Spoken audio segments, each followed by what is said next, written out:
Hey, welcome back here to another episode of the Central PA Pour. And Mr. Dave, how you doing? I'm fine. You're fine. I'm fine. I'm awake. You're awake. Finally. That's fucking awesome. It's convenient. That's good. Say, hey, we did some brewing the other week, didn't we? Yeah, we did. That Irish Red will be ready here in about a week. I'll be getting ready to put that on the keg, our first all-grain brew. Mm-hmm. Yeah, we bottled it. No, that's not the one. We bottled the Kolsch. No, we bottled the Irish Red. I read it. I read it right on the side of the bottle. It said Irish Red. Oh, okay. No, I'm teasing. Hey, but you can find us. I'm just messing with you, man. You can find us on all your audio podcasts at Central PA Pour. Look us up on Facebook. Give us a sub to our YouTube channel. And look up for our link tree. And if you want to be a guest on this show, there are options down there. You can be a guest and on Ben's Mix of Six Live every Wednesday. So we're sitting in here in studio with some special guests that we've actually went up there and visited just the other day and had a wonderful time. So we're going to let them welcome into the Central PA Pour. Welcome. Thank you. Thank you. Thank you. Who do we have sitting here with us? I'll start. I'm Keith Stevenson. I'm the owner and brewmaster at Lydian Stone Brewing Company in York Haven, PA. York Haven. Yeah. And who else we have? I'm Maria Stevenson. I'm the wife of Keith Stevenson. I'm the general manager there, and I do a little bit of everything. Clean kegs, do bartending, and do accounting and events and stuff like that. So That's take care awesome. of everything. And we got somebody well dressed over here, so we got to find out about that. But who's off to your left first there? Hey, Justin Howard. I met up with these guys about 4 years ago. Learned how to brew with Mr. Keith, and I've been doing bartending, and I'm going to be a milestone for them. I'm going to be their first hired employee, and I'm going to be managing the bar. So very excited. Oh, that's awesome. And now we got to get to the well-dressed gentleman. I feel way underdressed here. That's only your fault. Did we miss the Oscars? No, you're just in time. Just in time. Just Okay. in time. My name is Nick Wiest. Maria is actually my mother, and I started basically cooking. I'm the head cook at Lydian Stone. I've been doing it since 2019, and I've just been really making a name for myself with all of my food that people clamor around for. There you go. Oh, that's awesome. So welcome. We are glad to have you guys here. Thank you. Thank you. And we're going to find out some more about the well-dressed gentleman over here and the first paid hire. And we're going to dive in a little bit more about you guys and your stories. But like I said, we were up there just the other day. I was up a few weeks ago with my friends Todd and Kathy and had some awesome beer, a little quaint. It's very quaint, and it's very inviting. But that shrimp skewer I had. Nick, I'm assuming that is all you. That is all me. That was pretty good. Well, thank you. Really good. I had to order probably a second. I could have probably ordered a couple more of them that night, but kudos. So where did you come up with cooking like that? Did you go to school for it? Did not go to school. It has been a long process, furthered with my involvement of being able to work with family, but it all started from the movie Ratatouille back in 2007. Ratatouille. Yes. Anyone can cook. And I just swung away with it, and it wasn't great at first, I'll admit, but you don't succeed, you get right back on the horse and go. Try again. So that's awesome. So Lydian Stone, where does that name come from? Oh boy, do you want me to tell it? I say Nick is really good at telling it too. Well, so we're actually registered as Touchstone Brewery. That's our LLC.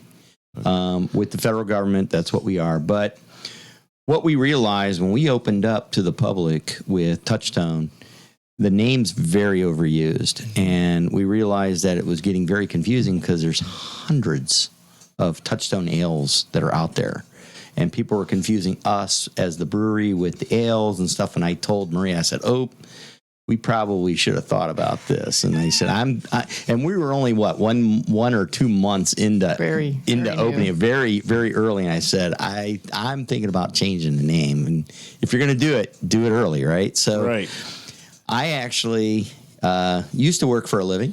Don't do that anymore. You used to work? I used to work. I am now officially retired as of the first week of January of this year. So, Well, congratulations. Thank you. Yes. So you're still working. Well, now I'm just working the brewery, but yeah, and I'm actually working a whole lot more. It seems like, but basically, I got home from work one day, and she says, "Oh, you got to look at this. This is really cool." And she pulls up this Wikipedia site, and it talks about Lydian stone. Well, the reason we picked Touchstone was because of what it meant. It was a mark of excellence. It's a very traditional device that was used a very long time ago for the measurement of gold and silver for the quality, so for the manufacturing of coins. Oh, that's pretty cool. So when I read the Lydian stone thing, basically that was one of the very first touchstones. It was about 600 BC in a Greek province called Lydia, and they called it the Lydian stone. Same thing, it's a dark slate, and they would score the metal and run an oil across, and it would show the, how, what it was as far as like 8 karat, 10 karat, 18 karat, 20, whatever. Oh, and interesting. So it actually followed the same story pattern that we were looking to do, and that's kind of what we're all about. We're all about, traditional brewing, but keeping that quality and very hands-on type of approach. So, it fit. It gave me, and I immediately said, yeah, let's do it. It's a cool name. It's because I was like, when I first saw you guys, I'm like, Lydian stone, where did that come from? And then Right. I did read about the touchstones and stuff like that. Right. Now, do you demonstrate that? You got a Lydian stone up there and people can bring you their gold? No, we don't. No, we go with the rumor that I'm Lydia and he's Mr. Stone. Oh, there It's we my go. brewery. That's pretty funny. Yeah. And how does that story go? We're not going to get into that. We get a lot of people come in and say, "Hey, Lydia," so I'm just, "Hey, I'll take it. I'll take it." I know one thing. You like to give hugs. Yes, I do. You are a hugger. Yep, I'm a 2-time cancer survivor, so hugging is really important to me. I make sure that people feel that they're important when they come in and feel welcome. And I think it's just a great thing that if there's a few that are uncomfortable with it, and that's fine for me. But if you like the hug, I like to give them. That's good. I mean, it was very welcoming when we were up there just it the was. other day. You guys make everybody feel at home. It's awesome. It's an awesome thing. Well, it's part of the experience. Yeah, and that's what you got to do. You got to make something that's different that people are going to want to come out. Not only are you making a quality beer, what we had up there that day, that kilt lifter. Kudos. Yeah, we say come in as a stranger and leave as a friend. There you go. We've heard that. We've heard that with different varieties of that. Yeah. So that's pretty cool. Was this something you always wanted to do? Is open your own brewery and then get the family involved? No. I actually did it as a hobby. Like I said, I had a previous job. It was an IT type job. I fell into a couple guys that I worked with. Got me involved in it. I knew nothing about it. Started brewing in 2001. And then I started actually right into like a microbrew setting because they had this business, microbrew business that actually rented their equipment out. So I started with that and just started brewing with these guys. And it was always, I started with all grain right away. So I'm like, didn't know a thing about it. Wow. But it was so cool, man. You go into this place and you got this big, huge warehouse with these big brew kettles, and you've got a bar in the corner, and people are drinking beer, and you're brewing beer, and you're drinking beer, and it smells great. And That's the it's idea, right? Yeah, I know. we like them days. Yeah. Yeah. Some days are better than others. So I got hooked, and I just started doing it. And a couple guys at work, we started doing these little brew fest things, and one of the guys, it was one time we were hosting this party at our place, and I had like 5 different beers sitting out for people to try. And one of the guys says, "Hey, did you ever think about doing this for a living?" I said, "Nope, I'm an IT guy. I do this as a hobby." And the other guy said, well, you probably should think about this because you're really good at it. That's awesome. So they put the bug in my ear, and I did some research, and here we are. You never did a kit. You started with that microbrew area with the huge kettles, and you just went from there. I never did a kit. I didn't even know they had kits. Yeah. And I tried doing some of that stuff on my own. I was doing other people's recipes, and I tried doing that on my own. It wasn't coming out so good. So then I ended up doing a whole bunch of research and took some classes, and then I learned that, there's a science to this whole thing, and started applying some of my chemistry background to it, and then it just kind of happened. Oh, that's awesome. Yeah. So how did all this come about? Maria's involved, and Debonair Nick. Debonair Nick. I like that. Or wait, we're going to say Nick the Debonair Chef. How does that sound? Can't call me a chef, but I didn't go to school. But I will take it. Yeah, we'll call it. Cook just don't do it no good for what you were putting out. I know, right? We're calling you a chef, whether you like it or not. Got it. Noted. So Ratatouille, Nick the Debonair There we Chef. go. There we Alrighty. go. So how did this all come about? And now you're going to have a hired hand. I guess we're going to call you a hired hand. Yeah. I won't take that. No,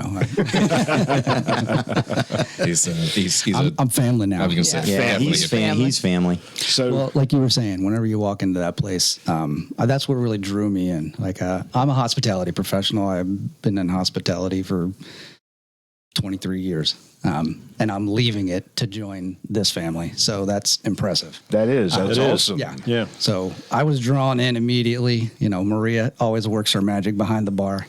Her sparkling personality, all the different beers, and you have to try this, and you have to try this, and this is really great too. Yay! Yeah.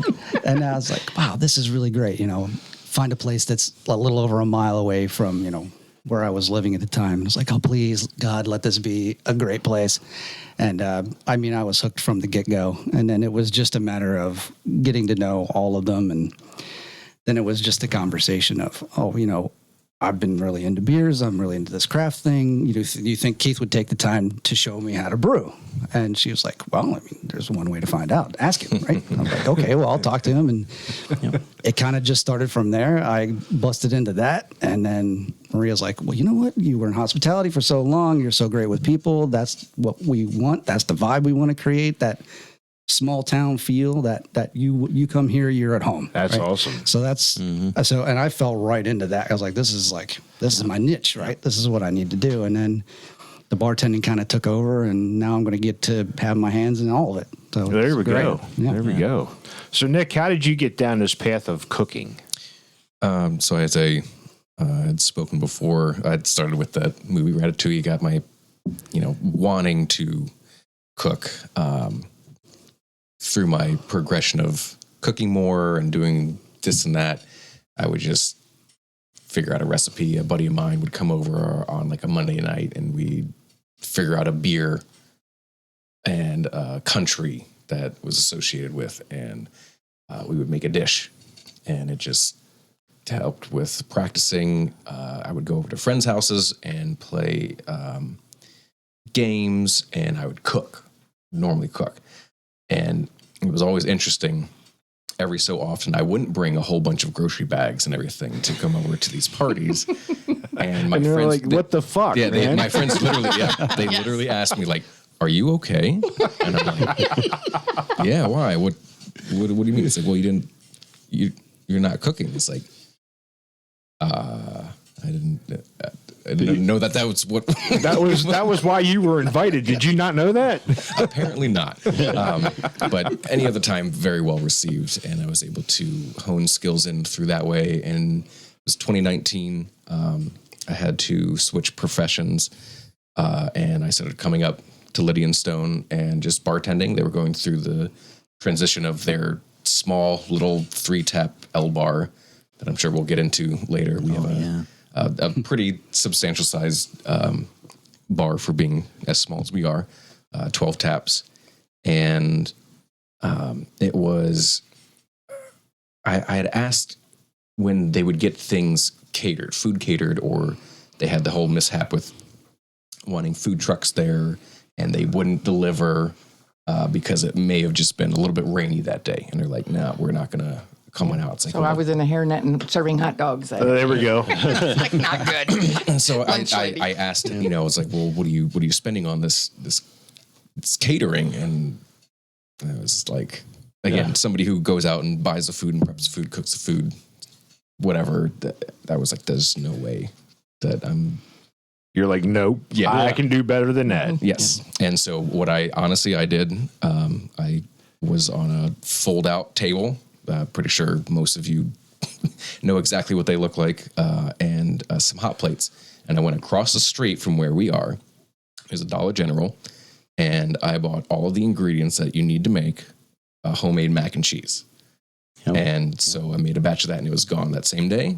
And ever since then, people have come back and are just like, when's this happening? When's this happening? Yeah. So we have It's impressive when you can take Dollar General Yes. stuff and turn it into a gourmet meal. Absolutely. But since then, I highlight our local grocery store. It's Carnes. And, I always check out what there's new sales for the week is. And that kind of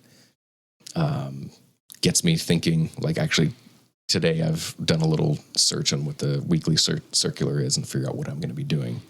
So it's never the same. It's whatever you want to do that Whatever week I and want whatever to do. you can and get. and it's a small menu, so it's consistent. It's fresh. I'm not taking things out of the freezer and just throwing them in some hot oil or microwave, which there's a lot of. Come on, there ain't nothing like nuking a hot dog. No. Definitely not. But he's also good at making sushi, so we're thinking about maybe doing sushi nights. Damn. Yeah. We're going to be coming back up. Yes. I mean, that crab ragoon that we had. That was pretty good. I enjoyed it. And I tell you, you're doing a very good job up there, as a nourishment preparation engineer. Yeah, that's good. That'll take. Yeah, that's a good one. I think after listening to him talk about You're hungry. He doesn't want to be known as a hired help.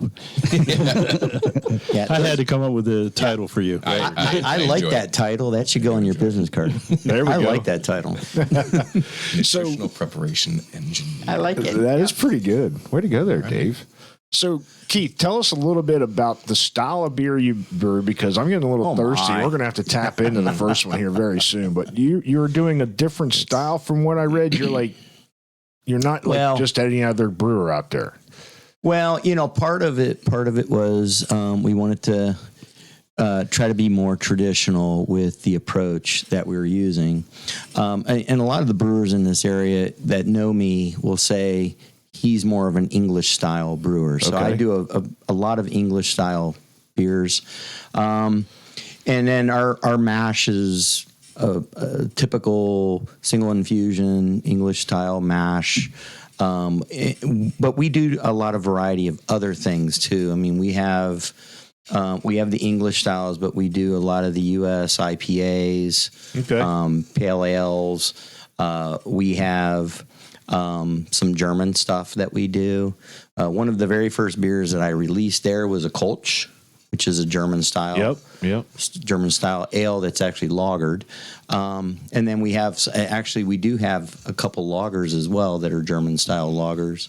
And speaking of lagers, I think that's going to be our first one. Yes, it is. But there's something special about this one. It is. So this lager is one that we came up with in conjunction with some work with the firemen out of York Haven. They're our first responders, and we decided we wanted to do something for them. It's a volunteer unit. So we wanted to make sure that, they had funding and things like that. So I worked with them, and we developed this beer specifically for that group, for the firemen. And we do it as a fundraiser beer for them. So for every pour that we do in-house, we actually donate $1 to the fire department. That's cool. Yeah, it really helps them out a lot. And you got T-shirts for sale because there's Yep. Maria's wearing one. There's Maria's one. wearing one. I have one that I purchased when we were up. That's hanging up behind her. So there you go. Yeah. that's cool. So does some of that go to them too, or is it just the beer yes. No, proceeds? the Yes, crawlers, absolutely. the drafts, the T-shirts, and then sometimes they'll come over and help us with parking and everything. And so we'll make like several batches of whoopie pies and let them sell it so that they can. Pies. I know. It's real big around here. And we try to incorporate beer into our food and desserts as much as possible. So That's if it's awesome. like a chocolate whoopie pie with peanut butter frosting, we'll use our stout. Cheers to the Extinguisher Lager. Yep. I can get the maltiness out of it and a little bit of the malt sweetness out of the aroma. Oh, absolutely. Yeah. Yep. I always say it's like imagine like a Yingling but good. Agreed. There's yeah. Now I'm not going to say it because I like Yingling, but it tastes like a light beer to me now. Yes. Because I've been doing down this path for the last few years. This is very good. There's a trying to get there's a little bit of a different flavor on the back end There's of a it. tart, A little tartness little to it. tart. Correct. not sour. No. Not a sour beer. So what would bring that to this palate? A lot of that's going to come off of the hop and with the yeast. With the yeast. It's a lager yeast. Yeah. And when you came up with this recipe and you were doing it for Susquehanna, were they involved with what they wanted? Very much. Oh yeah, so this actually, and we're gonna try this beer I think a little bit later. So this actually came off of our signature pale ale. They really like that, but that's up at a 6.0, and they said, now that's an interesting beer because that uses the a German hop up front that I use for bittering, but then it uses a lot of Citra on the back end, which gives it a very strong grapefruit feel. Okay. And On that, and they said, well, can you do this, but not quite so much like that? Can you do it, but not do it? You know, so, and then I ended up looking at this, going, okay, well, really, what they want is sort of like a German lager, and so I ended up, switching all the grain is actually a different bill than what we're doing for the signature, but that's what they wanted. But I used a lot of the same hops that I really used in that signature pale ale as well. yeah, when you said German lager, it's kind of what it's almost reminding me like a Marzen almost, a little bit. A little bit of that sweetness out of it. I'm not sure. Yeah, there's some Munich grain It's in very that. good, though. I like it. And your Oktoberfest or your Märzens are a lot of Vienna and Munich type malts. How'd you say it? It's Märzen. Oh. I know everybody people says say Marzen, but Marzen. it's Märzen. Potato. Yeah. Who gives a shit? Look at this. I feel stupid already. I mean, I look the part, It's yeah. but I We're like in it. PA, not Germany, so it's okay. This is good. This is good. So I mean, did they approve of it? I'm assuming. Oh yeah, loved it. yeah, they love it. Absolutely. How They many love it. crowlers do they buy to go down to the firehouse? I don't know. They're very supportive. But they do come up every once in a while. You'll see a fire. You'll see the firemen will stop up and They all have their T-shirts and stuff too. So That's awesome. So I was glad I could get up and help the cause and yes, Yep. purchase a couple shirts. So Yep. And thank you. you said, Maria, that you incorporate some of the beer into the food. So how does Yes. that process go? Would you pick out something that you like a beer and then make the recipe, or do you have a recipe that I'm going to use that beer in it? Well, I actually have zero recipe. That's all. Oh, you just wing it. It's all up in here. So no duplication. Nobody could duplicate it from Correct. you. All right. But I know exactly what I'm doing. My favorite one to famous use last words. is our signature pale ale. After that is probably our Celtic Red. And then if we don't have any of those on, then I will use our ESB. Every so often, if I do something for like a fundraiser or something like that, it would be using the extinguisher for the extinguisher chili, because just kind of the play of the name. 1, works. 2, 3, 4 alarms. I'm Yeah. gonna have And you to can go up for that. and you can choose Is that some of the hot salts that you brought out to us? Or Well, tell them what you made also with the apricot, that glaze that you made. I don't know if I made a glaze with the apricot. I thought it was. And No, it was that- real sticky and No, did that was something. some of the stuff I did for the turkey for our Thanksgiving. thing. Thanksgiving. Yes. But that hot sauce you brought out was like, Yep. And I've been doing my own hot sauces for about the last 6 months, and each one of them has come out just. Yeah. He actually used to dehydrate the peppers while we were brewing, and it would just like. So actually, I'd toast them, and then I would rehydrate with rehydrate. Yeah, sorry. beer. Yeah, rehydrate. So you're going to have a new bar manager. Are you going to allow that, or are you going to put have him go outside to do that? I'm right there with him with that hot loves sauce. it, yeah. I was just trying to get a perspective from the bar manager, soon to be. And even still, like I'll close the door. So if it's depending on what the prep time of the day is, it won't go into our tasting area. But if they're back there brewing or doing something, it's inevitable. Yeah. It's tough. But I'm the one I'm right there doing everything, and He's got his goggles on. You know what? It's worth suffering through it because the end result's like phenomenal. So it's worth suffering. I mean, what the twice I've been up there and the little bit I've had, I was just a little disappointed you ran out of the damn pork sandwich. But yes, I made do with the wonton soup, which was fabulous. excellent. Thank you very much. So, what is it with the suit? Is this an everyday attire? Pretty much. If I have nothing to do, I will be. I'll be in my birthday suit, but it's usually a suit. I'm glad you didn't show up in that suit. No, But he'll have the tie. He'll be wearing the tie. yeah. So I've been wearing suits. I don't know. Basically, since I graduated high school, if not like a full suit, at least a dress shirt.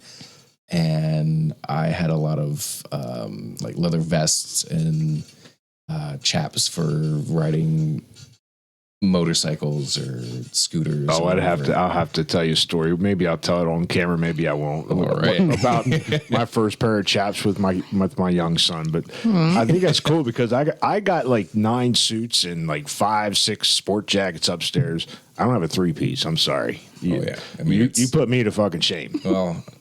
And I got the cufflinks on as well. I don't own cufflinks. Whatever's sewed on there when I buy it is what stays on it, man. I think it's awesome. That's awesome. You look great. And again, this is, people will say and comment if I go out to even Walmart or something. Is like, oh, are you going to a wedding? Are you doing this? And I was like, no, I'm just shopping. No, I'm just debonair. Indeed. What you need to do is we need to hire Dave with his camera and follow you around. Oh, that would be great. Just to take pictures. Just to take pictures and this is the Day in the GQ. life This is the GQ of craft beer. In York Haven. Yes. Yep. So it's just, I don't know. It's actually really easy because I only have a few suits, and it used to just be a staple of black, white shirt, red tie, and I've had plenty of girlfriends. I have my loving wife at home. All of them are always saying I have too many clothes to think about of what to wear, whereas I know exactly What you're going to wear. what's going to be worn that day, and I don't have to do much thinking about it. I like to wear my suits and ties. Don't get me wrong, but give me a t-shirt and jeans, I'm happy. Yeah. But I do like my suits and ties. Yep. I don't even own a pair of jeans No. or shorts. Shorts. I have one. I think maybe 2 I call bullshit. t-shirts. Maybe 2 t-shirts. They don't exist. And one was given to me by a buddy of mine, and I rarely wear that. That's more like a laundry day. Never seen that guy in a t-shirt at all. Yeah. Never. Oh man, I'll tell you Always what. dress clothes. That's it. That's all. The summer heat, I couldn't be in a suit. I would be dying. That's the thing. I don't know how he do the does it. Doesn't bother same him, yeah. in minus degree weather, 100-degree weather. I'm good to go. Don't know how he does it. Yeah. So I mean, this is a family affair. And you guys are married. Is this the first time around? Second time around? I'm assuming it's a second. Well, 3. Third for me. So 3's a charm. Yeah. Correct. 3's the charm. Correct. So, did you scratch off the Lydian stone a little bit to see what kind of gold was going to come out of that to make sure it was going to work? Or I'm just joking. No, I basically we were always talking about maybe getting married, and then it was around COVID time, right? So 2020, and then at the end of that year, we were going to get married on our opening day anniversary, which would have been, was that our 5-year? It would have been our 5-year. 5 years. Oh, nice. Cool. Yeah, we're going on 7 in June. Yes, we're going on 7. Oh, yeah. We're going on 7 years. Kudos. Since we've opened. So, yeah, and so I just kind of said to her during the holidays, I said, "Hey, you put up with me for 7 years. We might as well just get this done." Well, we thought, the pandemic was going to, because my family's up in Michigan. He's got, Ohio, and it was still quarantine for the states. So and we said, if we wait, we don't know when it's going to happen. So we just did it when we premiered with the fireman of the logger. So we kind of incorporated that. We had it at the brewery, and instead of a Unity candle, we had a Unity beer pour. Yeah, we did the beer. Which was great. Oh, that's awesome, man. It worked out awesome. Yeah, that's cool. Yeah, that's great. So, you guys seem very happy together, because working together as a family is not usually easy. Trust me, I know. I've been in the family business. Well, for we have 35 different responsibilities. We all too. We all have and we laugh a lot. So, but we all have our own separate things. I'm involved in the back with the operations and the brewing. Maria's up front with Justin doing the bar But tasting we believe room in area. cross training, because we have a lot of experience between all of us working in different corporations. You're making a team. We're making we bring the best of all our skills together. And I know how to brew. Nick knows how to brew. Justin knows how to brew. Yep. We all know how to bartend. We all know how to clean the kegs. You know how to brew. So I do. Was this something you guys did while you were dating?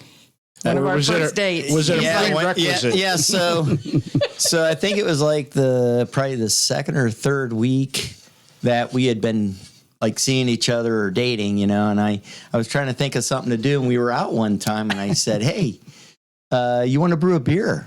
And she looked at me like, "What?" And I said, "Yeah, you just kind of do this." And of course, we did a real simple one, with the extra. I didn't want to scare her, Right. So you did a kit. We did a kit. We On did my a kit. behalf. We did a kit. Okay. When I brewed with her, I went up to the Scotson's brewery up in Lemoyne, and I got one of those kits because I thought it'd be the easier way to brew with her. didn't know I could That's cook an it. interesting. That's an interesting date concept. And well, you know what? And so she was all smiles about it. So I'm thinking, okay, this is pretty cool. And then I found out she doesn't even like beer. There you go, folks. That's a new pickup line. You want to brew some beer with me, baby? Yeah. But you know what? She's like me, and like every time I brew, every brew day we log. So it all gets written down. So I have all the history of what happened during that brew. I've got my vitals and everything. That way you can always adjust. So Right. you try that batch and you see if you like it, or you make a change. And if not, you tweak it some. You tweak it, and that's how you get to where you want to be with that brew. And she's the same way. So it all worked out. And when we first started brewing at the brewery, it was really Maria helping me. I had nobody else helping me. It was her and me that were brewing at first. That's awesome. Yeah. So beer brought you together. So truthfully, they are bonded by beer. Yes, they are. Yeah, I guess. Yes, they are. They're Bonded by bonded beer. by beer. Our little slogan, man. Bonded by beer. Bottled in bond. Sounds like a song. Bonded by the beer. Bon Jovi song, probably. All right. So this is full-time job. So you're retired. Yeah. Maria, are you still working, or are you retired too? I left Rite Aid back in 2017. Okay. And thinking, okay, now I'm going to have all this energy. And I didn't, because then I ended up having my second bout of cancer. Wow. Then. So and you're doing lost great. both my So- parents. So doing great. Absolutely. Yep. And we're in a good place now. That's so. good. So we're going to get to Justin here. Full-time job, or do you still work on the side somewhere else? Oh Nick? no, this is This is it. So it's full-time job for all of you. Yep. And Justin, is this going to be your full-time job as well? It is now, yeah. It is now. Yeah, it is now. I don't have to work another day of my life now. I'm excited. Yeah, they say Yeah. When you do what you love, right? you do what you love, you never work a day in your life. I'm still looking for that day in my life. So Yep. there's plenty more left in life. I could say just by sitting here, I can feel the vibe from you guys. This is something fun. You guys love this. Absolutely. And Yep. when we were up there, Dave, I could feel the definite. It was a different vibe than walking into another brew pub. And I go to a lot of brew pubs. They're all welcoming and friendly, but there's a different vibe when it comes into you guys. I mean, Maria's personality just jumps right out from behind the bar, and it's awesome. We haven't seen Justin behind the bar, but I'm pretty sure I will eventually. Oh, he's awesome. Yes. Oh, yeah. Yes. He's awesome. He's really good. Yeah. And when we were up there, you brought over because I had ordered the kilt lifter. Oh, because that's kind of up our alley. And Marie comes over and said, "Hey, do you like caramel? Do you like peanut butter? Do you like this?" Well, yeah. So what do you bring over? You brought a whole bunch of samples over. So tell us a little bit about this and where'd that idea come from? Well, when we were little and we had the 3 taps, and then they changed the laws back in the 2016, and it was effective January 2017 at the end of January, where we could have other made in PA alcohol. We ended up getting some mead, and it was some blueberry mead, and we had raspberry wheat, and someone said, "Try putting a shot of blueberry into my raspberry wheat Hefeweizen and try that." So we tried that, and it was great. We had the raspberry wheat and the nut brown on tap at our first Black Friday in 2016. And someone said, just give me half and half. Named it the Twigs and Berries. Twigs and berries. So we started putting that stuff on the menu, and I'm a baker, and that gives me my chance to kind of play with beer instead of food or desserts or baking. And so we have a lot of customers who want to try different things. So we actually have a whole page of, we call them beer tails instead of cocktails. So we have specialty drinks, which are cocktails. We do that too, but these are called beer tails. And so I had you try with the kilt lifter. We make about 6 different types of different flavors that we can do. Some are alcoholic and some are not.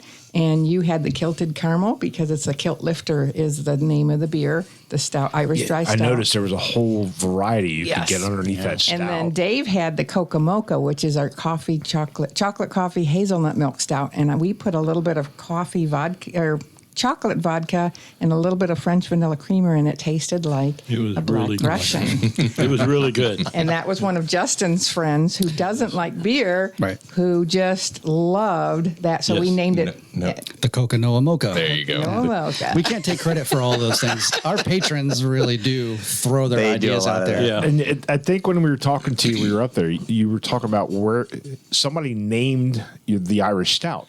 Yes. Yes. When we had the 3 taps and the little bar, we would have every Saturday, we would have these 2 neighbors, and they were veterans, and they would come and they would spend about 3 hours, and they would have a couple drinks, and the more they drank, the more they would be like, oh, and it was so funny because if you remember the Muppet shows where the guys were in the box, and I never remember their names because they're unusual But you can names. picture them. But you picture them. We're going to have to Google that because I know exactly what you're talking about. But I think it's more like that. And so they ended up naming that beer, and it took off. So we love that name. they don't come in their kilts and lift them, do they? They don't come in their kilts on St. Patty's We Day. do. Well, Some I'm people looking for the lift them. kilt lifter. I haven't seen any lifted kills. No, I don't know. thank goodness. But I think that's great. It's a whole different twist on a brew pub because, like you said, not everybody likes beer.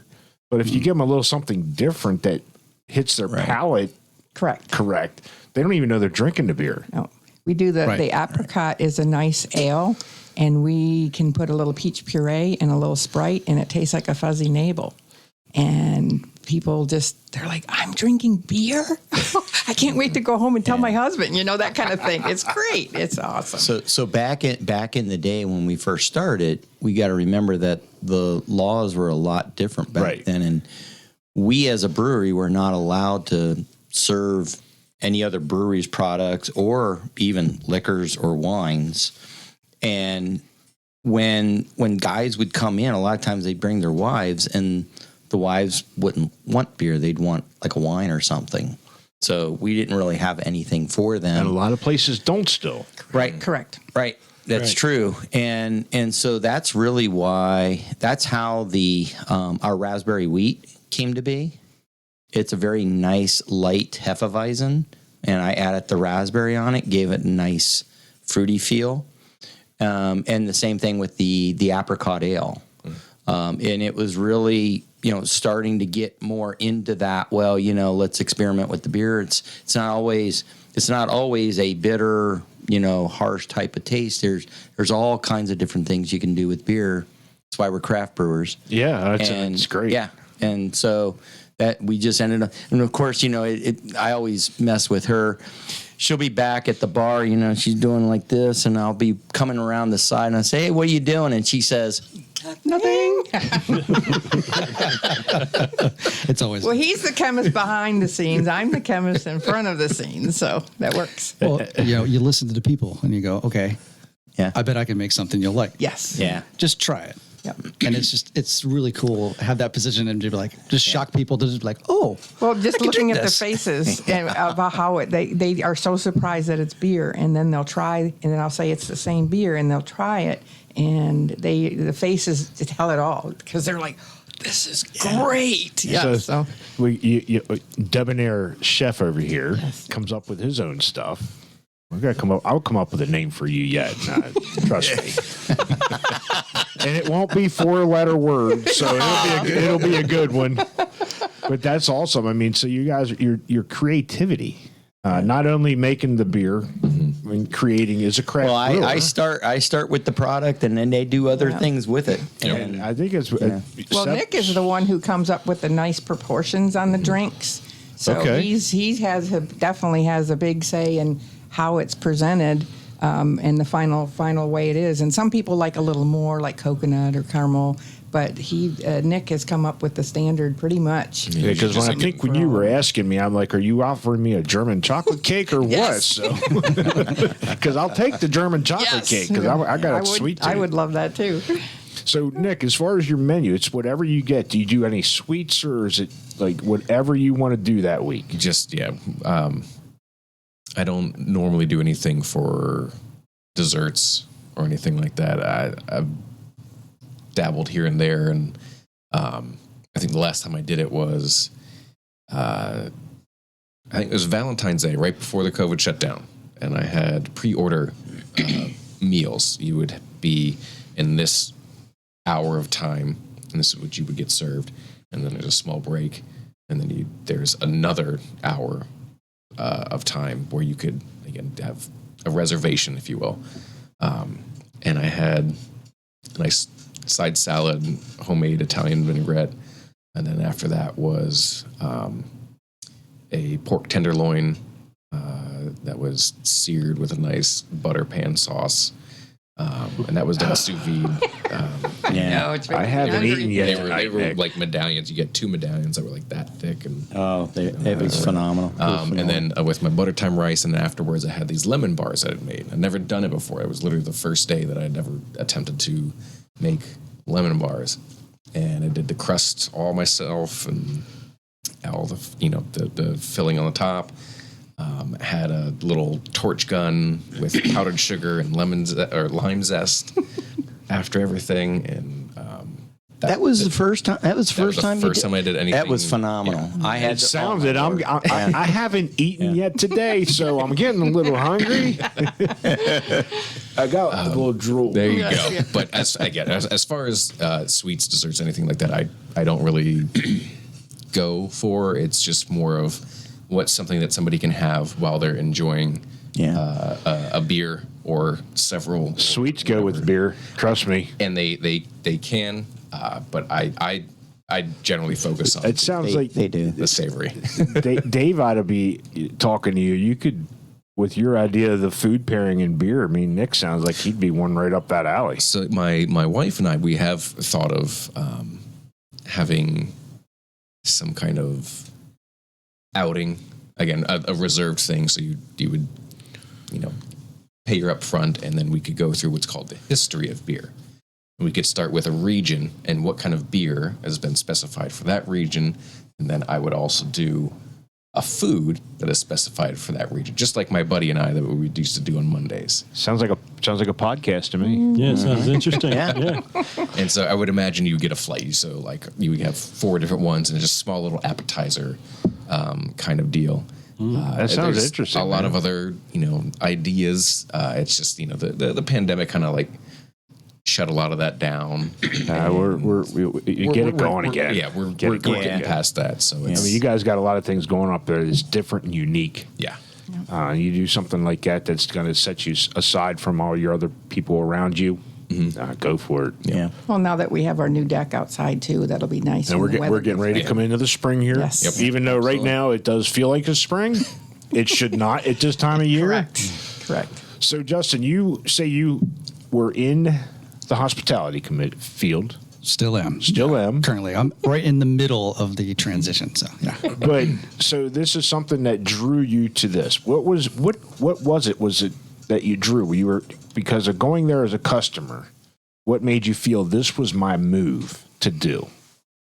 Well, it didn't happen overnight, for sure.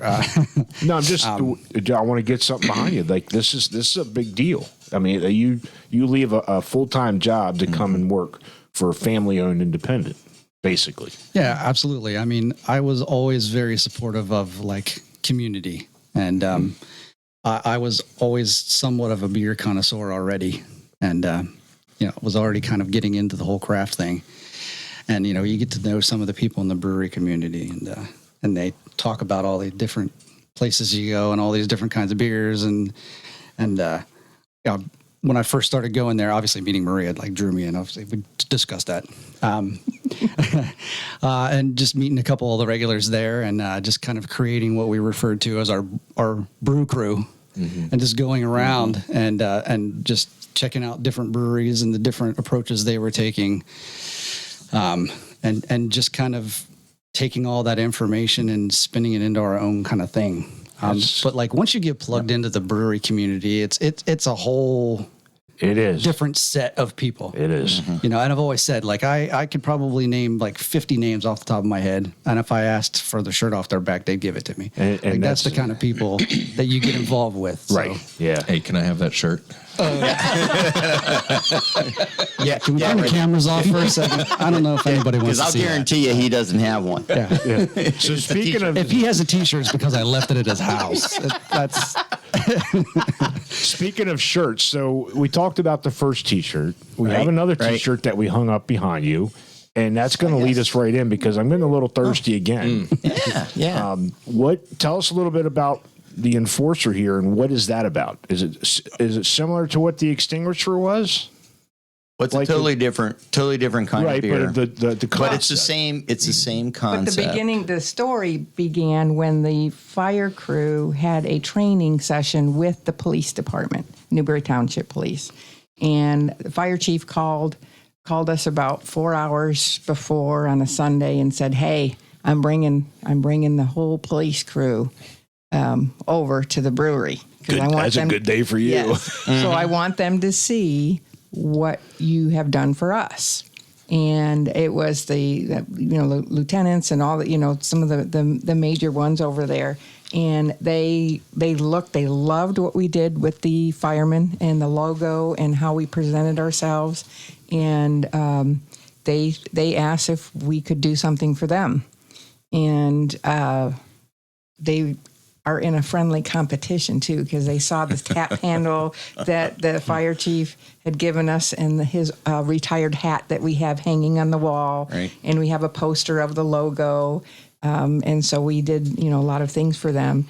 And the one thing we really like about this fundraiser is that the money is donated into a fund that is not politically tied to the board of directors or anything. It goes to what they deem for the canine and police department to use. Oh, that's and so awesome. the politics are out of it.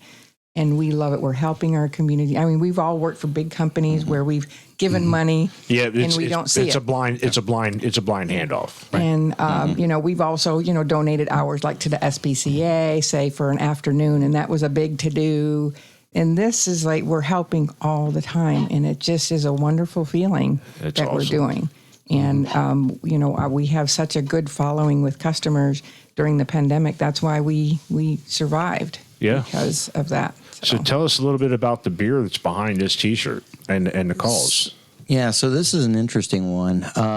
When we talked to them about doing this, they originally thought about doing a session IPA, sort of like maybe a hazy.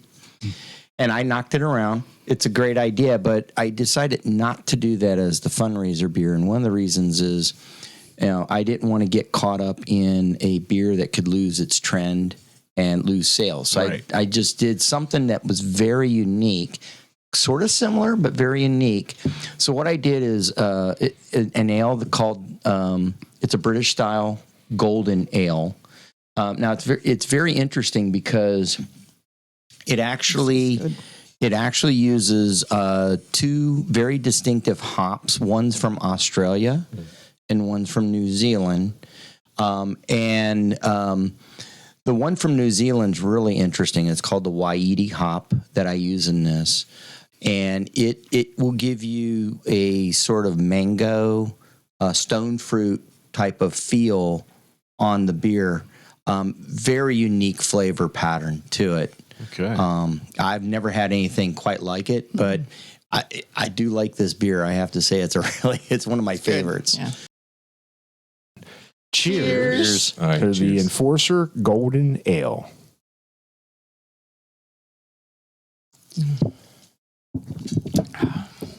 That's got a nice. I like that.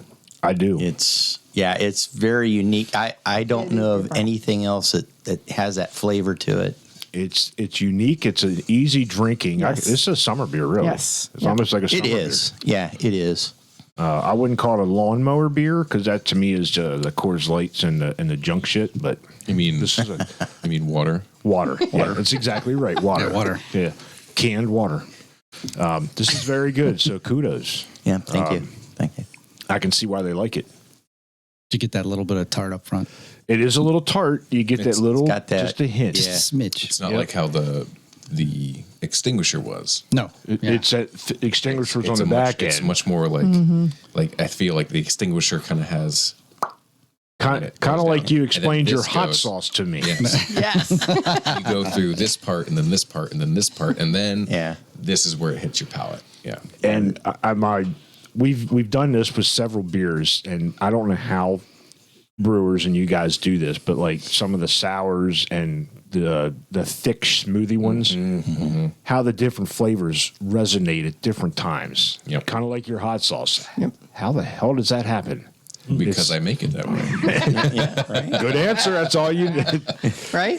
That's an ancient Chinese secret. That's what I meant to do. We have to kill you. You weren't that enamored with my hot sauce. You just kind of like guys were walking around the house just smoking. Your hot sauce is good, but it's hot, Dave. It's hot.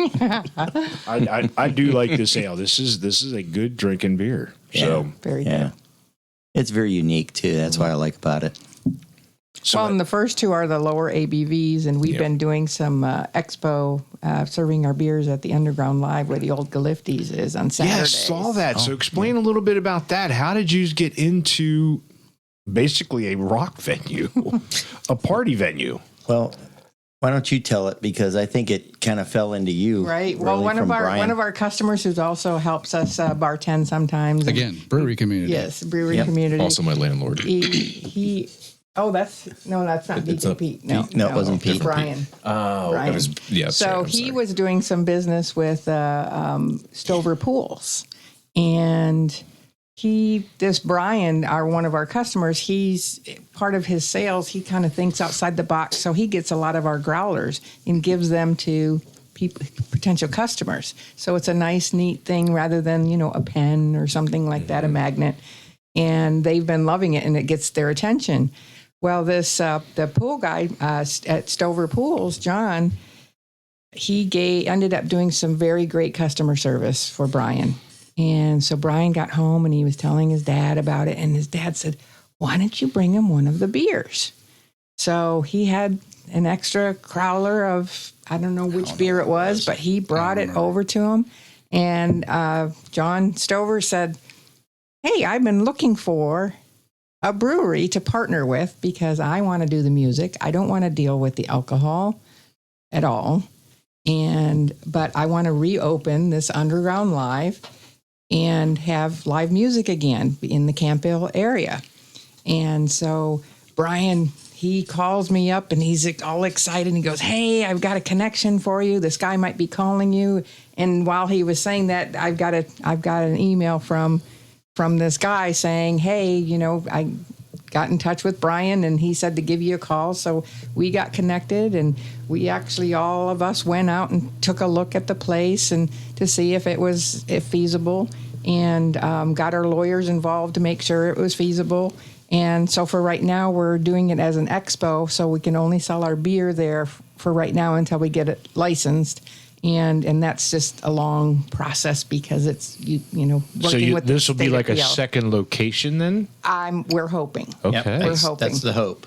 So right now, every Saturday there's a different band going on, at least one, and it might be blues, it might be rock, it might be country. You just have to go and see, and we're posting it on our website, on our Facebook site, and on their Facebook site also.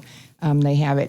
There are two Underground Lives. One's black and white, and one icon has a little guitar in it. That's the one you need to That's the choose. one. And that has what all the venue, the Kind of like the Touchstone. There was multiples. yes, correct, Right. correct. Yep. So we are just having a blast and working. They're loving the beer, That's and loving awesome. the music, and it's it wasn't a huge outlay of money because the bar and the whole place, except for the sound and the lights, are updated. But the whole place looks pretty much like it did in the 90s. So it's That's awesome. It's Brings really back a lot cool of thing. memories. I can't say that I've ever been there. But I think it's great of all the breweries that are in this area, especially in the Camp Hill around that surrounding area. Right. Yeah. They chose you guys. That's kudos. That's saying you're doing something right. Yeah. Connections. I think so. Again. Yeah. I get And it might be both. I mean, somebody who you know. It's all depends on who you know. Yep. Speaking of music, Dave, you were in the music business at one time. Yeah. Excuse me. Sorry, I didn't mean to make you choke. You didn't. You just woke me up. Anyway. Yeah. I'm not even going to go there this time. No. Yeah. After I tried learning the hurdy-gurdy. Ooh, like the instruments. Have you? Yeah. No. Because that's Interesting a really- instrument, isn't it? That's an interesting Yeah. It's instrument. like an accordion mixed with a violin. Yeah, that's exactly. It's a mechanical. Kind of And it's a spin the little, mechanical. you can go crank with it. it. You Yeah. spin a flywheel inside Yep. the box, and it plays strings like a violin. Yeah. It's very interesting. But no, I would pay to see this, Dave. You'd be the hurdy-gurdy man. do you remember that song? Absolutely. That's the only reason I brought that up. I thought that would that be sounds like a new beer name. interesting. The hurdy-gurdy. The Yeah, hurdy-gurdy. the hurdy-gurdy, good old Yeah. big band. You get that, I'll bring my didgeridoo.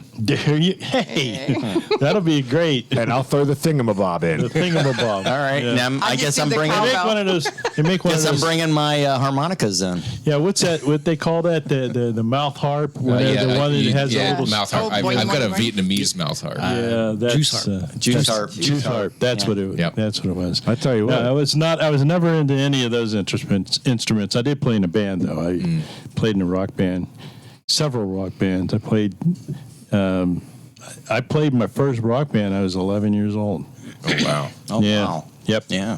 But anyway, that was a while ago. But I played guitar and bass and drums So depending on what band have it your was. own You band. did some of that too, didn't you, and, Keith? and I know Keith played also. Yes, I did. Yeah, back in the '80s, I was in a band. We used to play the A Circuit nightclubs, kind of almost like what this underground's like, big stage and stuff like that, and played guitar. So You and Dave got a lot in common. yeah, Yeah, we're both out in IT. We're in there you IT. go. I'm Yeah, not we're- in IT we're- anymore. yeah, me either. Me either. I was in IT for a long. The one long difference time. is when Dave played, they didn't have amplifiers and all that stuff. So And big hair, right? Yeah, I had big hair. Did you? So Yeah, I did did. Keith. Yeah, whenever I played. Yeah, there once was a day. Once was the day when you with the had the big hair. Some of the guys that I played with, I've talked to them. They don't have any hair. So Correct. Yeah. Yep. I'm lucky enough that I still have it. so do you still play then? I have not. I've been playing my harmonicas. I do I'd a like lot to of learn blues how to harp. play a Do a lot harmonica. of blues harp. I've been playing harmonica since I was like 5. I mean, I can blow on it. It makes noise, but it's, Yeah. it's not, you Yeah, want, it's so- not a song. Yeah, so I know those really well. I can play harmonica That's awesome. fairly well. I haven't played guitar in a while. My last gig was my son's wedding. Oh, there you go. I played classical for them. I studied classical when I was around 14 years old. Started playing classical. And I didn't even realize that the guy that taught me was a student of Andre Segovia from Spain. Yeah, I didn't even know it until I got to know him more and then found out, oh, yeah, he studied in Spain. Or Andre Segovia. So it's like pretty interesting. That'd be pretty awesome. Yeah, that's pretty cool. I would yeah. And I took piano when I was a kid for about 11 years. Oh wow. I can read music, but I can't. You put me in front of a piano now, it's going to take me a while to hit it again. So- You were a kid for 11 years? yeah, actually, no, I'm a kid for 50 some years. so- Okay. I just. That's where you were going with that? Yeah. Clarifying. Could do a mean kazoo. Oh, yeah. Maybe there you go. some rock triangle. Or is this going to be some of the bar entertainment then? There you go. I'll be on the side with Maria. She'll be playing the tambourine. Or the cowbell. She does cowbell. She does a cowbell. We need more cowbell. It needs more cowbell. Maria does have a cowbell behind the bar. I've got two. Was it the Oh, you have 2 cowbells. Subaru? Okay. Well, my dad had given me. Who was that? yeah. Christopher Walken in Yes, Saturday Night. what was the guy playing? Will Ferrell. Will Ferrell, yeah. and the Moody Blues, and I couldn't believe that they So they good. did that. I know. That was one of my favorite. Yeah, My favorite it was. skits. Yeah. Sorry, Brad, just before your time. That's all right, Dave. I pick on you enough. Yeah, you do. It's pretty funny. So I think this is great what you guys got going on. And you're talking about this live being maybe a second location. Mm-hmm. As far as the footprint where you're at, any thoughts of the expanding the building, or are you looking at a different location to move it to a bigger building, or what you have is what you're pleased with? I guess is my question, because there are a lot of people that get there and they get success. They're looking for that bigger place. Yeah, with the location that we're at now, I think we're pretty much maxing out that space because we'd be taking up parking away from. Right. You don't want to do that. You need parking. We don't want because to do that. You want the customers to come in. When we started off, I think Maria even said we had a little 3-tap kegerator. If you had 10 people in there, you were cozy and you were getting to know each other. Find out that they were your neighbors and stuff like that. But anyways, it's grown to now we have the 12 taps and, we have a lot more capacity, a lot more seating. Maria also mentioned we put the deck off the side of the building to have some more outdoor seating. We did get approval from the LCB to do seating in the front. Out there in the front of the Out area? in the front. So we'll probably at some point be putting some awning type of stuff, to cover that up a little bit, give some people some shade so they can sit out there.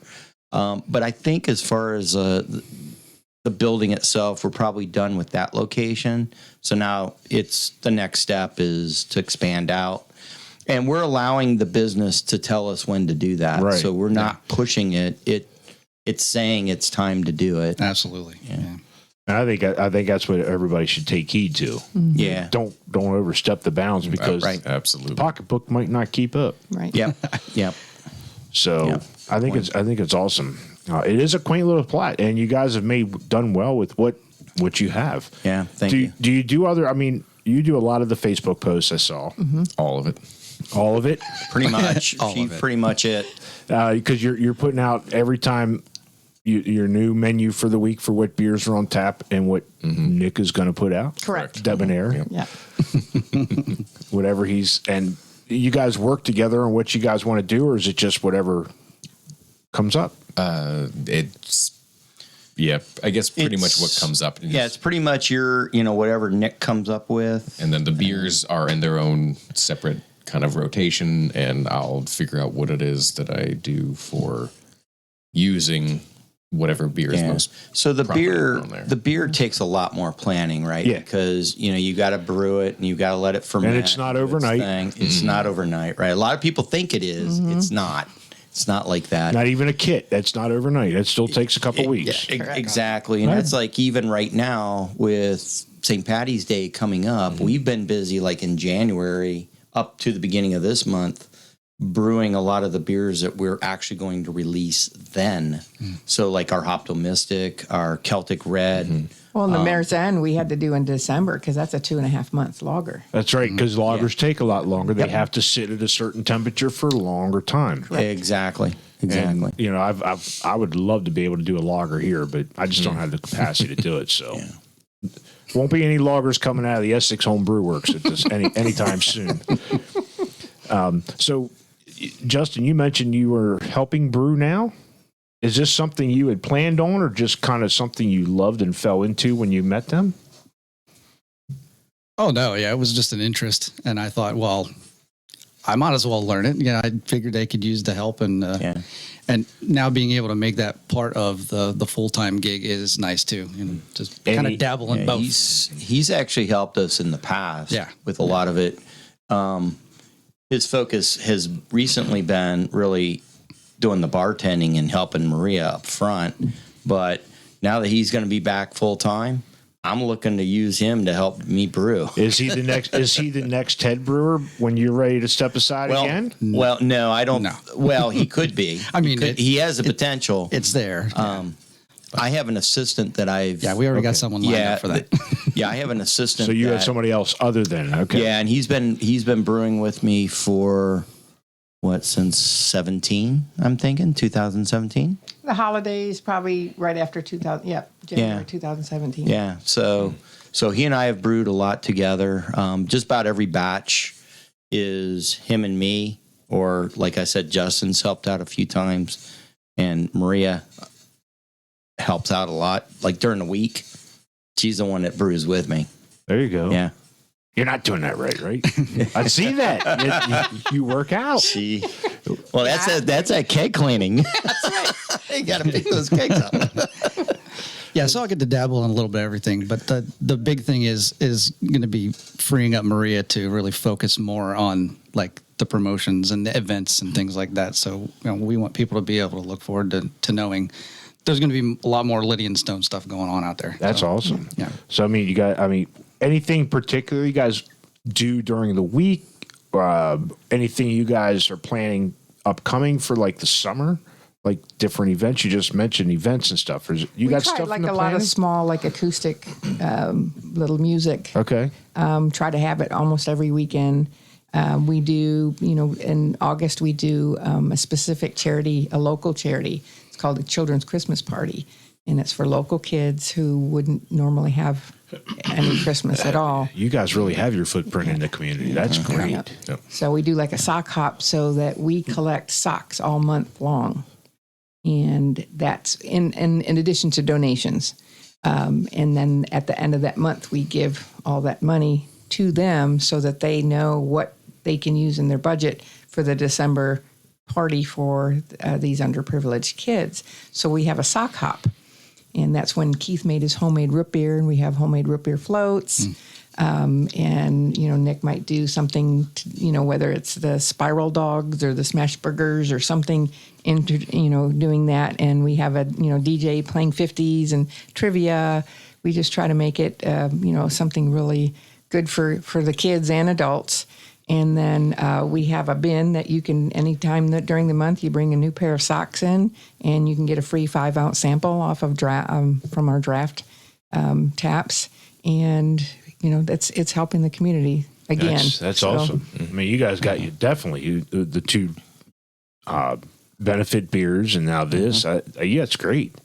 You guys are doing a hell of a lot. Yeah, it was even before COVID, we had a monthly charity that we would focus on. Fortunately, that had to be changed, but we've put our foot into several other doors.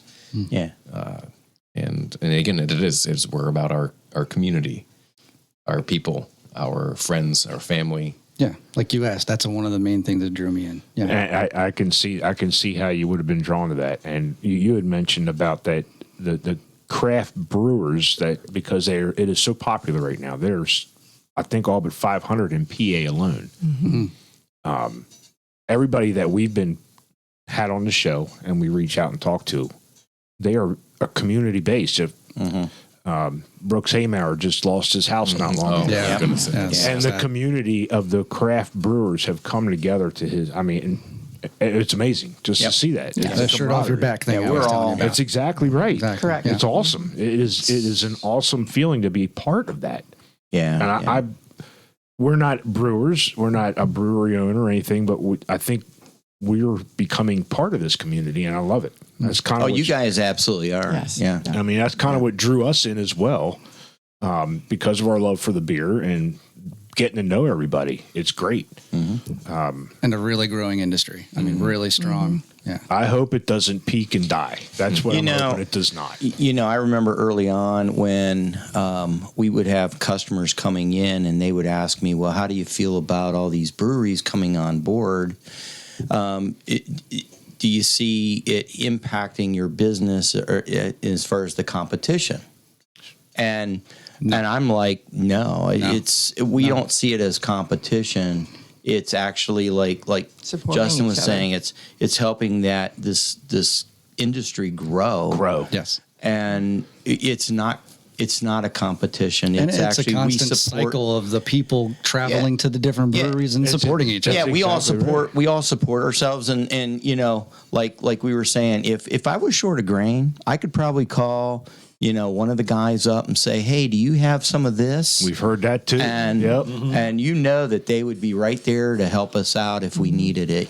Just like we would be for Brooks. Yep. Yeah. With their situation. And speaking of that, So- it's like you just said, it's not a competition. You're all in it for the same business. Yeah, Right. everybody's trying to get that piece of the pie. Right. But if I go to a place, I'm going to look for the breweries around there, and guess what? I'm going to go to all of them.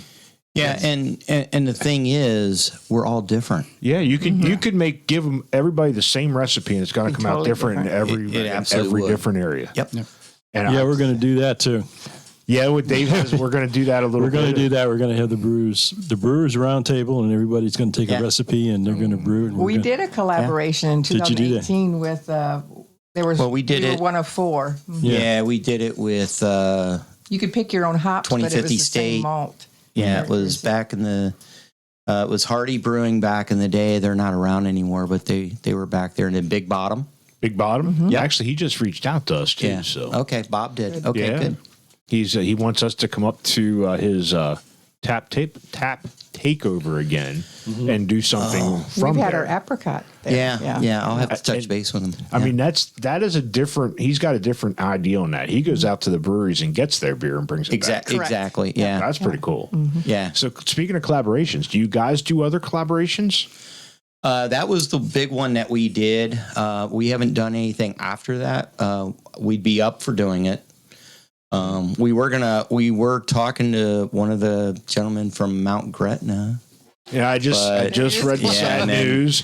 Brad, I was with Brad. I was Yeah. talking to him, trying to get him on the show, and I guess that's kind of explains why Yeah. communication has kind of dropped. Yeah. That's It's that's a sad situation. There's been quite a few already this year that have folded. Yes. And it's Yeah. you don't like to hear Well- that, but it happens. It does. It does. And, and it happens for a variety of different circumstances. They don't have the debonair chef.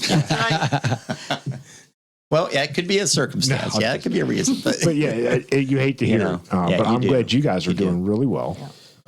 Thank goodness. And Yeah, we're counting our blessings. Yeah, I mean, absolutely. we are. every day is a blessing. So, Nick, you said you did not have any training in this. You just kind of, how did you come up with being a cook? Is it just something you loved and you just kind of started tinkering?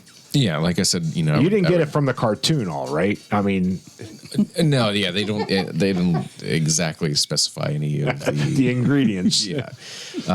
But I would go out and I would just get some things, or the internet is much more readily available in that particular time of my life, and it's only even gotten even more readily available, and you can look something up. But there's the execution of doing a recipe, if you will, which again, I said that I don't have any recipes. It's techniques. The technique. You got to have a hell of a memory, though, to remember what you just did Yes. to make it, to duplicate it again. Correct. And with that is, I've been doing it so long, so many different times, that it's just kind of a common nature. There's even something I did just the day. I had done po' boy sandwiches, or I could do tacos, and I've been doing those differently. And I said, you know what? And I looked in, and it's like, what's the Cajun culture? And some of that came up with a remoulade sauce, and I was like, oh, that's pretty interesting. Never done that before. There's a lot of things that I like in there. There's a few things that I don't like in there. Let me tweak it this way, and I just go through it. Sounds like you're a craft brewer. So it's an art. It really is. It is. I'm fascinated. and again, I can do a little bit of research and basically get what it is that I want to do. I understand, again, the techniques. It's a lot of technique, and you can call it an art process, whatever you want. But I'm just able to just do it. Do you cook a lot at home? Not as much as I used to. The reason I ask at it, because a lot of chefs, because they do it, or cooks during the day, they don't like to cook at home. Kind of like I own an auto repair shop. Guess whose cars do not get worked on? And I hear about it. My wife, especially when it comes to the oil change. Hey, I'm at 5%. Now it's flashing at me saying it needs changed. Yes. Oh my! So, Nick, probably I'll probably try to give you. Well, I have your contact information, Correct. but I have a lot of contacts for this. It's going to be a food pairing, is what I'm going to do. And it's not going to be hosted by me. It's going to be hosted. don't look at me. Well, he did. I did look at you, but I saw that. not for that reason. I'm going to have. I'm hoping that Christian has agreed to host I it. saw the little wink too, Dave. Yeah, but I have a CIA chef and a professor at Cornell University who's agreed to work with me on this, and he wants to host this. So, and I want to get some chefs from different breweries and do some So for that food purpose, pairing. you will be a chef. Yeah, I kind of like it if we just put the title of I like that title too. Professional nourishment. nourishment professional engineer, or There you go. replenishment engineer, whatever. There we go. But I mean, that would impress everybody else. They go, shit, I'm just a chef. You just say, See this guy over here, man. This guy's a rocket Did you get a scientist. doctorate in that, or? Well, I think we have another beer sitting here, and we've heard a lot about this one throughout this discussion. So tell us a little bit about what we're going to be drinking here. So this is the apricot ale. So it started off, again, it was one of those things where I was looking for adding a little bit of change in the taste of beers at the brewery, you know, something that would be more enticing to somebody that maybe doesn't really like regular beer, right? So it's a standard pale ale recipe that I have it uses Centennial and Chinook hops, which are really good hops. They're very popular, yeah. Yeah, and so the apricot just really blends in really well, complements With those that two hops. Fruitiness of it. Yeah, Right. absolutely. There's no bitter finish. It's just a Yeah, nice, absolutely. smooth So it's finish. a really nice fruity type of ale. All right, so this is the apricot. Apricot. Apricot. Apricot. I did that for a reason, Apricot. but I can't. I do call it apricot, so but that's Dover talk. Apricot, apricot. Apricot ale. Cricket. Yep. Cheers. Cheers. Nice. Cheers.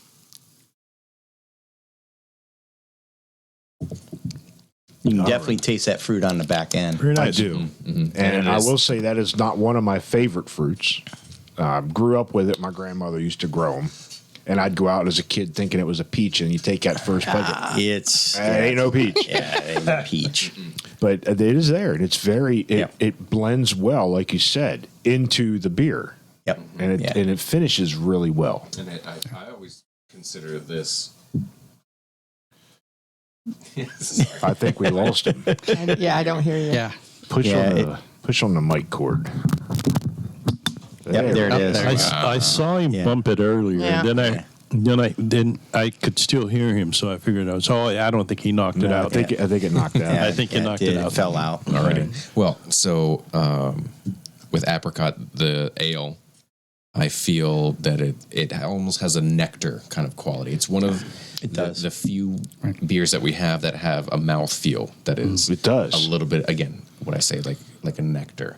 Right. And did you know that duck sauce is made from apricot? I did not know that. Yeah, I was neither did just going to say that. So I know Maria and I had gone up to the Harvest, which is up at the shops at Susquehanna, over on the north end of Harrisburg. And they were featuring our apricot ale up there, and they had roasted duck with an apricot glaze, It complimented very and Wow. it was So they had phenomenal. your beer at this restaurant. That's cool. Yeah. Yep. Yeah, we actually have. We've done that in quite a few places. We actually have a beer that we make exclusively for one of the restaurants in Harrisburg, Rubicon. We make a Billet de God for them, which is a French farmhouse ale. Saison or Saison. Saison. Right. Yeah. Saison. So however you want to say it. Yeah. Yeah. It's French, a northern French ale style. And they've been running that beer how long, Maria? about 2018. Yeah, about 4 years, 4 or 5 years. And farmhouse ale can be anything really. It's whatever the farmers had. Well, that's it. That's it. And it's not you a know, sour. Yeah. Some No, people it's think, it yeah. sours on its own. It does. Eventually, It yeah. does. Well, traditionally, I mean, we can make a farmhouse ale sour by doing it as a sour, but traditionally the French farmhouse ales would just sour because they would sit in their barns Mm-hmm. and sour up. And how did you say it was pronounced? Not to Saison or Saison. What did you say first? The beer de garde? Billet de God. It's French for beer for the keeping or Okay. beer under guard. The idea was the French farmers would brew their late harvest grains and make a beer out of it, and then they would use the spent grains as supplemental feed for their livestock. But the beer would actually then ferment over the winter time in their barn with the Saison yeast, and that was their French farmhouse ales. And then as the summer went along, the sour it got. You got it right. Yep. So, it's not one of my favorite styles. It's a drinkable beer. I'll go after it, but Very, very unique. it's funny. It's very unique. Yeah. I saw that on your menu, and I think I talked to you about it before. Yeah. And I never really saw it until I was someplace else. I'm like, holy shit, there's the same damn thing. Oh, yeah. It's like, you haven't seen it, and all They're of a sudden, definitely out yeah. there. it's kind of like seeing a punch buggy. You don't see them forever, but as soon as you buy all of one a or sudden. you're in it, Everybody you, has you one. see them all over the freaking place. Yeah. course. Yeah. Yeah. Yeah. That's absolutely. my secret favorite beer. Oh, is it? That's your favorite When style? when it comes on tap, I usually make it a point Yeah. to have a draft, but I hold myself. I've tried to hold myself back. I would agree. It's Doesn't got work. it's got a very unique flavor. Saison. It's a northern French yeast, actually Belgian. So you sort of have that Belgian flair to A it. little bit of the banana clove into it. It could. Or not quite there. No, Well, It's- people who it's- like our Belgian triple Which is like that like one's- the beer. We to do. that's we had my that. favorite. Yes. That's my Yeah. top favorite. Yeah. Yeah. So you were talking about this nectar. Yes. This is one of your beers you incorporate a lot into the cooking. So I use the apricot if I do like a Korean barbecue or a Hawaiian barbecue because there's a lot of citrus that goes into that. So the apricot will impart very well with flavors like that. If I do like a peach habanero hot sauce, I rehydrate the habaneros with their apricot. There we go. Which again Yep. is quite Yep. awesome. You're Yeah. crying. I think it's great. Really good. But yeah, it really just depends on what it is that I'm making. Again, signature. The signature for a reason. It's my go-to. I love to cook with that. That has just one of the best flavors that imparts when you do braising, especially with pulled pork, pulled chicken. Like you said, they used it on the duck or whatever you had that day. They had That was- it That was as the a glaze on- apricot. That yeah, the that was apricot. it. Yeah, they made an apricot glaze. That's awesome. And then, yeah. See, all this time I thought duck sauce was made from ducks. I mean, you would think so. Oh But- my! This has been a real fun time. I've had a great time. Likewise. So tell us a little bit again where they can find Lydian Stone. Like Oh, you're looking at me. physical location, Marina. So- You do the internet and the social. Where can they find you guys at? We are at 685 York Haven Road in York Haven. If you're on 83, it's exit 32, Newberry Town exit, and we're 3 miles off of the exit on York Haven Road. And we're on the corner of Cly and York Haven. If you see the Dollar General, we're right across the street. Yeah. Yeah. And go over there and get the rest of the ingredients you need to make the mac and cheese. You need It's actually one of the nicest Dollar Generals there. Or there. one of his yeah. Sunday specials that I absolutely love is sausage and rice. the Spanish sausage. The and Spanish, rice. yeah. And he gets the stuff over at Dollar General. Because if he sells out on Saturday, It is excellent. He Yeah, makes I just that go and he I sells out it's- of that. It it's- sounds like a advertisement for him. I mean, It works. They should be a sponsor. yeah, I'm usually over there, if not just for just whatever it is else that I need for the hoe or. It's convenient. It's Yeah. right across the Yeah. street. If I run out of some oil, I know Yeah. I can go They're get- always I can go asking, get what's some Nick oil." making this Yeah, week?" there's some of Nick's best customers. Indeed. What about social media, website? You got Well, we ask people to just go to our Facebook page is the best way to get the updated information. The website is pretty much just it tells you a little bit about who you are. I've a been little on bit, it. I've been and on it. We don't update that like we do the Facebook stuff. it's a though. so DIY much and easier. it crashes and I know how to do websites and I Because say refuse you to pay guys are for it. IT, so I mean, Yeah. I know. So yeah, we do Facebook, Instagram, and is it like at Lydian Stone? At Lydian Stone. Lydian Brews? Stone Brews Okay. is the Instagram. Okay. And thanks to Nick's wife, she kind of set that up and she's done a lot of photography for us, and, Cool. which has been great and everything. So we're happy there. And then our Facebook page is Lydian Stone Brewing Company. All right, sounds great. I've had a wonderful time. This has been great to get to know We've you guys. enjoyed it. Thank you. Yeah. Definitely. Thanks. Any Welcome to the family. Welcome to the family. That's awesome. That's great. That's great. And I'll make you an offer you can't refuse. you're going to be the general manager now. Any last comments from you guys? I mean, I can just say that, thank you for having us out here and spending time and to Absolutely. have us get our voice out here. Yeah. I don't think you guys needed us to help that. It sounds like you guys have done well enough by yourselves, but we're glad to have you on here to help. Again, and that's, again, part of that community aspect. I mean, Yeah. we're all here for each other. That's 100%. what we want. I'm just a little underdressed compared to you, but If I had a nickel for every time my wife said that. does the tie come off when you go to bed, though? That's all I need to know. I can neither confirm nor deny. All right. So, Justin, Nick, Maria, Keith, we appreciate you guys taking the time to sit down with us here at the Central PA Pour. Thanks for having us. Thank you. Yeah. Thank you. Make sure you follow us and subscribe to our YouTube channel. Look us up on all your social platforms at Central PA Pour.